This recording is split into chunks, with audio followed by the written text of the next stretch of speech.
While the Member of Parliament appeared before Magistrate Leron Daly at the Georgetown Magistrate's Court on Friday to answer to a charge brought against her by the police, which alleges that she used the computer system to humiliate a person, contrary to Section 19.5a of the Cybercrime Act, she maintained throughout the telephone conversation with this reporter on Friday that she is innocent. I did not make any post.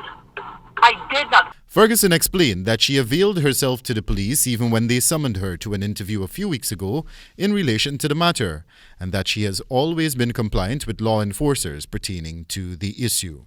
On Thursday night, the Ghana Police Force told members of the media that, and I quote, pursuant to investigations conducted in relation to a report made by a senior officer of the Ghana Defence Force against Member of Parliament Miss Annette Ferguson, Crime Chief Wendell Badrie has received legal advice from the police legal officer to institute a charge of using a computer system to humiliate a person, contrary to Section 19.5a of the Cybercrime Act, number 16 of 2018. End quote.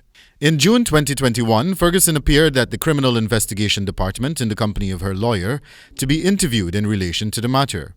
It is alleged that Ferguson made a post against the Ghana Defence Force officer Omar Khan, stating that he was leading a death squad, as she made reference to a proposed initiative by the government to set up a regional security team, which it said would be responsible for crime fighting and border security.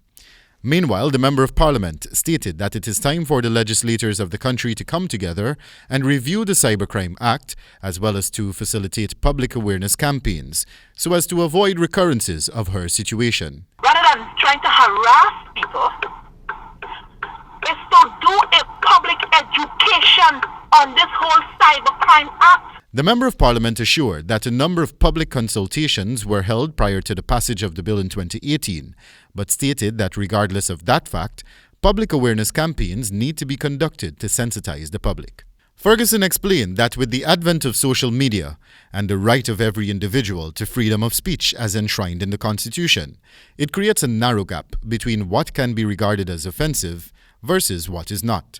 Underscoring the need for review of the Act, Ferguson lamented that the current administration, as well as many others, could very well seek to use the Act to their advantage to treat with dissent. Those authorities are now using it to silence people. I believe the time has come for us to have a national education drive on this particular Act, because this is the only way our people would know where the red line is to be drawn. Reporting for the HGP Nightly News, Wendell Badrie.